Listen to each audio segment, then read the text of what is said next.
It's a food, fashion, and fun in the sun kind of summer on Twin Cities Live. Here's your hosts, Elizabeth Reese and Ben Lieber. Hey everybody, welcome to Twin Cities Live on this Monday. It is a hot and humid day here in the Twin Cities. And look who we have, it's Kelli Hansen. Hi friends, happy Monday. Happy Monday. We're back, we're at it. We are. It is hot, it is humid and muggy. You know, it feels just damp. We are in a studio, obviously it's climate controlled, but I have to admit, I'm a little gamey right now. Well, I put this on, I was like, oh, I'm gonna put an outfit together, the power of 3. And now I'm like, I just tried to find the thinnest thing that I could find in my closet. This might be coming off here soon, yeah, because it's warm. But from what I understand, we're going to get a little reprieve from the heat, and then it's right back. Yeah, I'm a junior meteorologist around here. Oh, you don't get to talk about the weather. It's me. At one point, I wanted to be a meteorologist, but then I realized I can't do the screen.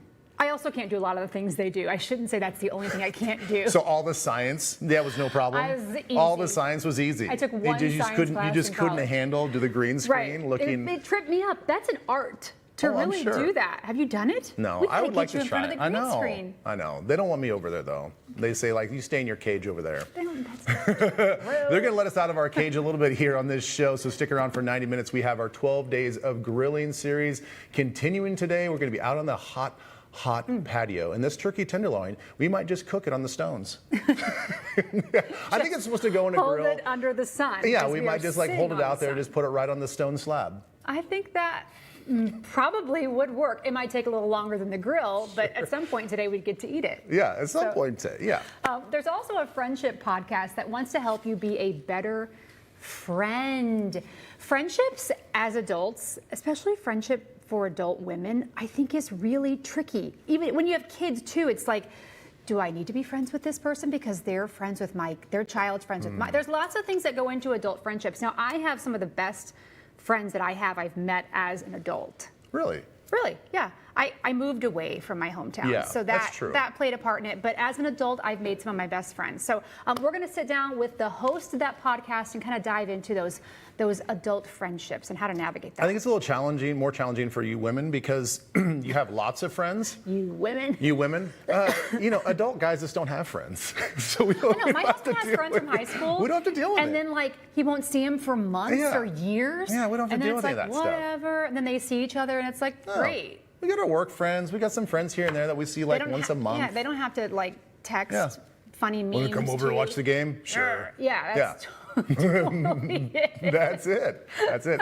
Also, Kristen Haubrich is here. She's going to introduce us to a You Pick flower spot. And she's also has a few other spots that you definitely want to check out this summer because everything is definitely in bloom. Beautiful. Now, listen, you were talking about some of your high school friends and some of your adult friends. You actually were on a long weekend and you went back home to Southern Indiana. Southern Indiana. There are some accents down there that when I go back, I think that is what I used to sound like. Every now and then it comes out a little bit. Like if I say, but that's piece of home. If I say I want to go to Wendy's and get a Frosty instead of everyone here says Wendy's. I'm going to go to Wendy's. So you say it again. Wendy's.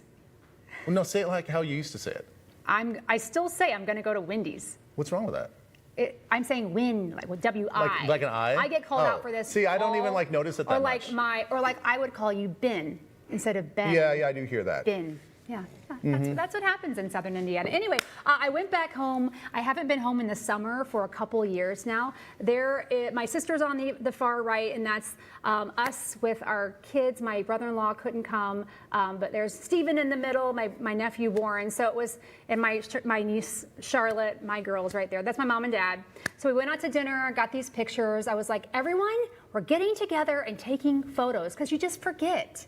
You forget to do that. All the time, because you're doing the stuff. And you're like, we need to stop and just like capture this moment. So now, did your daughters and all the teenage kids, they go, ugh. You know, it wasn't so bad, but Mom always takes it from the wrong angle. So it's like I can't be up and I can't be down. I have to be straight on. These kids and their angles, and they had to look at the photos. So yeah, that was, we went to dinner, but we had a lot to eat. I sent these pictures to our producer Ashley, and I was like, here are some pictures from my weekend. we picked these donuts up. That's from the Donut Bank. It's this like institution of a place in Evansville, Indiana. It's like when I go home, I have to get Donut Bank. See those pink frosted in the middle? Yeah, the ones right in the middle, So yeah. those are cherry. And I used to get a cherry donut when I was a kid, like every weekend. I loved them so much. My mom, when I was in college, sent me a cherry donut through the mail. Guess what wasn't great when I tried to eat it? But it was a piece of home. She was just thinking, what a nice I'm thought, going to though. send her a donut through the mail.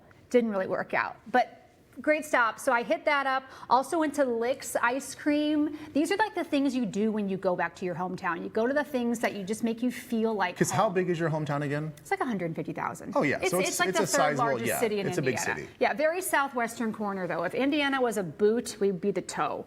Okay. But we just saw that those are choco creams. It's just ice cream balls dipped in chocolate, and it's amazing. Yes. And it's one of those where you don't know what flavor you're gonna get until you take a bite. So Little box of chocolates. good. We also went to the Log Inn, and that was our dinner. Oh, yes. I'm like, fried we chicken? ate like animals this last weekend. It's family style fried chicken. You wait an hour to get in. It was amazing. Do we even have a place like that in the I Twin don't know, Cities? but it is very popular in southern Indiana. You get the mashed potatoes. We also celebrated Quinn's 14th birthday. Happy She birthday, turned 14 Quinny. last Thursday. And then, the cousins just hung out. It was really fun. They played cards, they swam. The girls look forward to this weekend this long weekend every single year. And it's a 10.5-hour drive. So yesterday was long. And you do it in one shot. We did it on the way down. We split it up a little bit, and then yesterday we drove all the way. So when everyone's like, "It was so hot yesterday," I'm like, "Oh, the air was kind of chilly in my car." I was in it all. I saw St. Louis yesterday. I saw Iowa City yesterday. Oh, wow. Yeah, we saw all of the great states. But you So- didn't make any stops. You just kind of went right through. You No, said like, we "Hey, stopped kids, for- look, it's the arch." We stopped and then you're like, "There it once is." for gas. We let Penny out to go potty, and then we were on the road. So the girls are so easy. They're teenagers, so they don't Yeah. require a lot of caretaking. As long as their phone doesn't die. Yeah, they As had long as their it's plugged headphones in and charged. they're They ready had to their go. phones. I had plenty of snacks. Hot for you. Cheetos. Whatever. I'm sure it felt. I'm sure your It was family nice. and your parents are really happy that you made It was good to be home. So we'll go home at Christmas again, but once or twice a year we get back there. It's just far. Yeah, so you were part of the conversation before you left about this whole viral sensation that is Jimothy. Jimothy, I said the next TCL baby has to be named Jimothy. Yes, and I know a lot of people out there weren't very happy with me. What We is had one viewer in happening? particular decide to voice their displeasure. like and that you were kind of They didn't making like that fun I of said Jimothy? that Jimothy's hideous. Well, like, explain to us Jimothy though is what's going ugly. on here with Jimothy. He's got some sort of short spine This is a syndrome. raccoon. It's a raccoon. Obviously, you can't tell what that is. It looks like some four-legged alien. But that is a raccoon with some sort of spine issue. And I know everybody thinks it's cute. I think it's man. scary It and looks like sort a of robot. Anyway, I did a little bit more like of a deep dive on this. Okay. And I didn't actually like search it out. It was just in one of my little algorithms, and they said that the creator was so mad because it's AI generated. So then I'm like, wait a minute, Wait, the creator says it's AI? So it was kind of like two different articles. Anyway, it was like, the whole thing was like, don't believe Jimothy, it's AI. And then the next article I saw was like, no, hold up, Jimothy's real. The original creator of the video said like, no, this is a real raccoon that I videotaped. But since it went viral, a lot of the videos are now AI. Oh, so like I saw Jimothy crawling on a fence. That maybe isn't real. Yeah, so they're saying like, be careful when you see some of these images and videos now, because a lot of people are like recreating Jimothy in AI, and they're trying to make money off of it. I So think Jimothy's real, he is real. He is real. but not all the videos. But not we're all the seeing videos are real. Correct. He's like, I know. That's how. I like him. Yeah, that's how like a weird alien would move.